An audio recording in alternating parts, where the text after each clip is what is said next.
What's up guys, James here on the floor of the Durham Video Game Convention. I'm going to walk around, try and grab some deals, and I'm going to take you guys along for the ride.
Alrighty, well I was going through the floor and bumped into Ryan Geno here. How's it going, buddy? Not too bad. Yourself? It's going great, buddy. Oh yeah, I love these shows here. I got like 3 bags worth of stuff. My girlfriend is going to be very angry at me, but I also made tons of money. Yeah, that's all that matters, that you made some money, as much as you might have bought some in the meantime too. Those are red bills. Yeah, you ended up having a pretty big sale, didn't you? Yeah. I sold my Virtual Boy collection. The complete collection, all in box too. Nothing was loose, eh? Oh my god. That's a big one to lose, but you know, you got a good chunk of money out of it, so I bet you're happy about that, instead of just having something collecting dust on your shelves. No, I want the games back. I want the games back. Jack Brothers is actually good. Probably one of the only good ones on it, right? Yeah. And it's cool now, I can actually finally see colors after playing the Virtual Boy. So I can get my eyesight back. Yeah, I haven't actually personally tried one in person, so I imagine that's probably a little wonky on the eyes. I think there's actually, a warning, like half an hour periods or something, that's it? Yeah. It's like a clockwork orange, you know? Eyes gotta be open like that to actually play it. Oh, that's crazy. Yeah. So what was your major buy today that you were really happy with? I got Dead Moon for TurboGrafx 16, complete in box. Wow, that's an alright one for sure. Yep, very rare game. I also got Bonk Free for the PC Engine, and a whole whack of very cheap Nintendo games. They're like $5 a piece. You can't say no to that. Oh gosh, no, because you actually run your own flea market booth as well, I believe. Mm-hmm. Yeah, at the 400 Market in Isabel, Ontario, booth 2515. Open every Saturday, Sunday, 9 to 5. Awesome, really appreciate your time today, man. All right, thank you. Hopefully it was a good success for you, and I will catch you at the next show. Yep, I'll see you there. Have a good one. All right, am I in frame? Oh, you're in frame. Okay.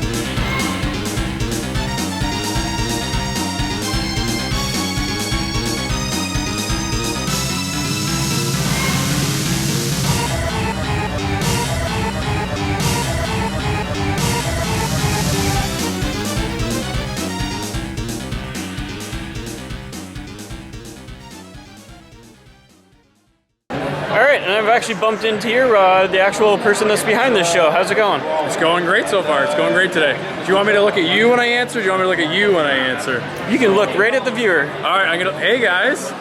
Alrighty, so tell us a little bit about your show here. The show is called the Durham Video Game Convention. It's the only show east of Toronto that's like this. I started this show 3 years ago. This is the 5th show now. and it grows a little bit every time.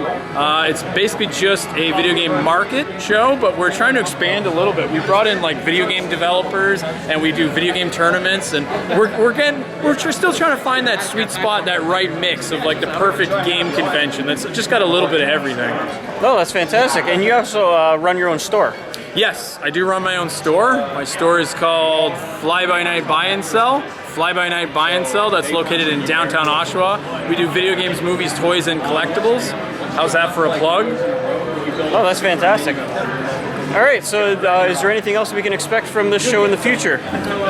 For the time being, we're still trying to figure out, you know, what's working, what's not working. I'm always looking to try, you know, something a little bit different. Like I'm thinking the video game developers would be a cool way to go. Bring in some fresh new blood and bring in a different atmosphere and some different people to the show that might not normally come, other than the hardcore collector community. I'm a hardcore collector myself, but I think it's cool to bring in new stuff like this rather than just pure cartridges everywhere. No, that's awesome. I really appreciate your time today. Yeah, no problem. All right, thanks a lot for letting me do a little bit of footage here at the show. Oh yeah, absolutely, no problem, anytime. All right, have a good one. Alrighty, I'm back in the Nerd Lair. I'm going to share with you all the goodies that I grabbed throughout the event here. Starting off, Star Fox 64. Yes, I already have this. This is actually for a buddy of mine. His copy no longer works. He asked me to keep an eye out. It says 20. I got it for 15. It's in pretty cruddy shape. It's got marker and everything, and even the actual cartridge is kind of scratched up all over. But that doesn't matter, because what I'm going to do is I'm going to swap out the actual board for him in his cartridge case, which is a lot better. I'll be stuck with this one after, which is not a problem, because I'm actually was kind of looking forward to keeping this, just the empty shell, for an eventual EverDrive in the future. So yeah, this was 15 bucks, but it cost me nothing because I'm getting that money back. Next up here, this was at the very end of the day, and it was, I think I did pretty darn good on it. Lufia 2.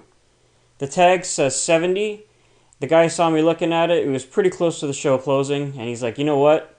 50 bucks. You can just take it. And I didn't even have to haggle. I thought about it. I really hadn't planned on spending any more money for the rest of the day. But 50 bucks for Lufia 2. It's a little bit of damage on the label. Tiny, tiny little rip there on the front middle. And the back's in a little cruddy shape. But 50 bucks, I think I did pretty darn alright with this. And I have the first one already, so now I can play both of them back to back at some point in the future. So yeah, Lufia 2, I think I did pretty darn alright with that one at 50 bucks. Next up here is the Pac-Man Championship Edition 2. And this one here was labeled at 15. I said, you know what, will you take 10 bucks for it? That was accepted, and it's in really remarkable shape. Even currently now, I think my local Walmart store still carries this for like, I think 25 or 30 bucks in that price range, brand new. So 10 bucks, it's complete, it's in really nice shape, the disc is completely mint, looks like someone opened it and then just threw it in the sale bin. Yeah, I'm pretty happy with that, and it's got a couple of extras too. Let's see, 3 Pixel Perfect Originals, now in 1080p. Pac-Man, Galaga, and Dig Dug, that was the main reason why I got it, because I love the old games, and then getting them, you know, ridiculously upscaled and perfect HD is awesome. So this will be a fun little one to play on my side quest, if you will, if I call it that, you know, when I'm in between playing major campaign titles. I'll throw this in for, you know, 15-20 minutes of fun, and maybe get some achievements unlocked. Next one here is one that I played all the way through as a rental. I don't remember it being that long of a game, because I'm pretty darn sure I actually completed it through the rental period. But I really enjoyed it, as much as it's not a perfect game. The Simpsons game. I've been looking for this for a while. I was not willing to pay a lot of money for it. This is in fantastic condition, complete. The manual's completely crisp and mint. The disc has 0 damage. It was labeled at 15. I got it for 10 bucks. And yeah, this one here will probably be the first one out of the lot that I do a live stream complete playthrough, because I'm looking forward to reliving this again. Like I said, I don't remember it being an absolutely great game, but I remember enjoying it. So yeah, 10 bucks for something that I've been on the hunt for a while. Pretty decent. This next one, I don't think I've ever seen or heard of, but I was definitely interested as soon as I viewed it on the table. That is Neo Geo Battle Coliseum. This is like a your standard fighter style kind of game, sort of like, you know, Marvel vs. Capcom, that kind of thing. But it appears to be all like Neo Geo characters, which I'm a huge, huge Neo Geo fan in the first place. Yeah, this was labeled at $10. I said, hey, you know what, will you take 5? It was actually Jason that was running Ryan Geno's table, and he's like, you know what, for you, yeah, go for it, because I throw Ryan some deals whenever I got a table at conventions. So he's always happy to throw me back a bit of a courtesy as well. I am really thrilled about getting this one a go, though. Even if it's like kind of crappy, I don't care. I mean, it's Neo Geo characters in a fighter. This will probably be pretty decent by my standards anyways, even if it's kind of a low-tier fighter. And last up, Street Fighter Alpha Anthology. This is another one in really, really fantastic shape. Might have overpaid a little bit on this. I got it for 20. I probably should have tried and gotten it for 15. I really wanted it though. This is another one that's kind of been on my hunt list for a while. I do like all these fighter collection discs, and this is going to be no exception. Yes, there's going to be the 30th anniversary edition coming out on the Switch and PS4 and Xbox One soon. But until that comes out, this will hopefully appease my want of play and yeah, give me a little bit of practice before the re-release comes out in the 30th anniversary collection. Anyways, that is it. Hopefully you've enjoyed my little adventure of hunting in the wild at the Durham Video Game Convention. Thanks for watching. Have a good one. Catch you next time.